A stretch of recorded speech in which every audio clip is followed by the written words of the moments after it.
The next question says, which statement best describes how the Fed responds to recessions? So 1 says it sells more securities.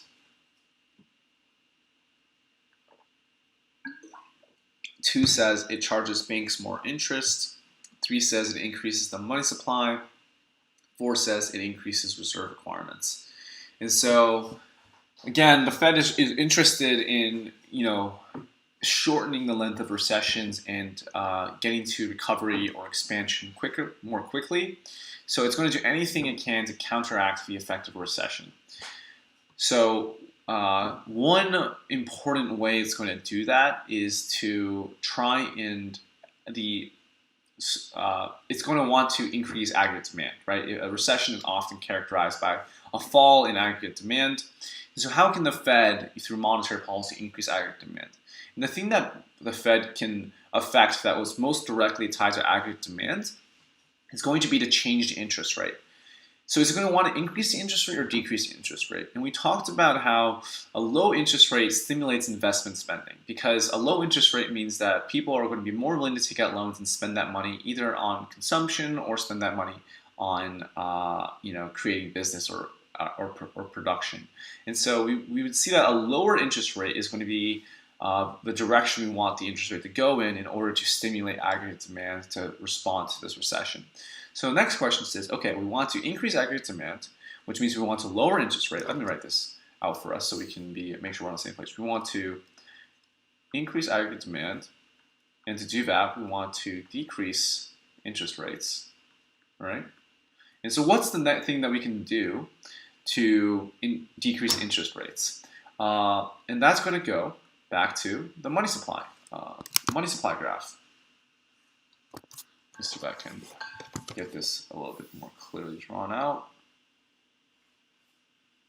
Interest rate on the y-axis, quantity of money on the x-axis, demand for money here, money supply here. How can we decrease the interest rates? Right now our interest rate is going to be at this equilibrium point. How do we get to an interest rate lower than I star, right? And the answer is simply shift the money supply to the right. If we shift the money supply to the right, we reach a new equilibrium point, and that is going to be a lower interest rate, right? We see interest rate has gone down.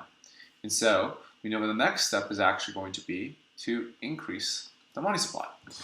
So now finally we get to the tools that the Fed has to try and increase the money supply. First answer choice says to sell more securities. If the Fed sells more securities, it's engaging in what is known as open market operations.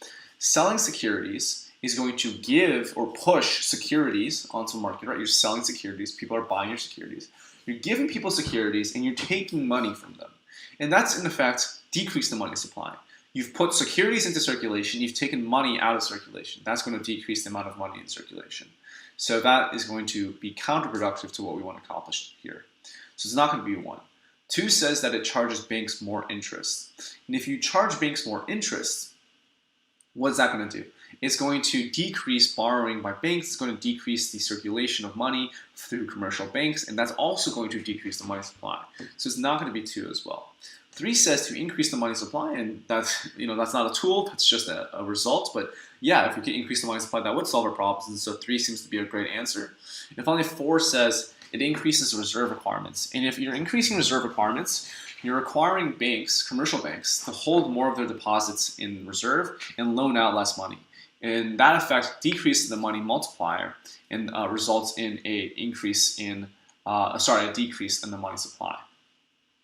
So that is going to be our final answer. It's going to be answer choice 3. The Fed is going to try and increase the money supply. And hopefully it makes sense. We want the aggregate demand to go up, so we want interest rates to go down, so we want money supply to go up. Let's take a look at the previous tutor's answer. So they also said it increases the money supply.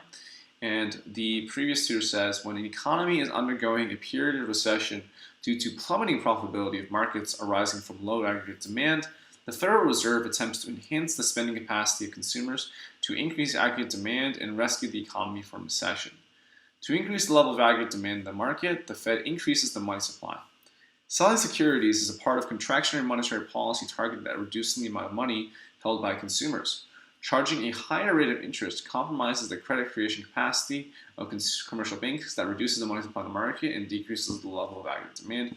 Increasing reserve requirements does the same as it reduces the pool of deposits available to banks for extending loans. So I think this is a good reasoning for why the other answer choices are wrong. Let's add a reasoning for why this answer choice is right. If there is a recession, the Fed will want to stimulate / increase aggregate demand. To do that, it will attempt to lower the interest rate in order to stimulate investment and consumption spending.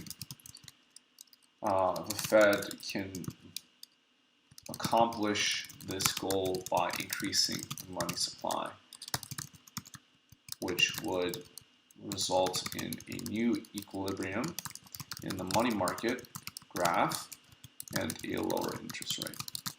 So that is going to be the correct solution. Let's take a look at the next question.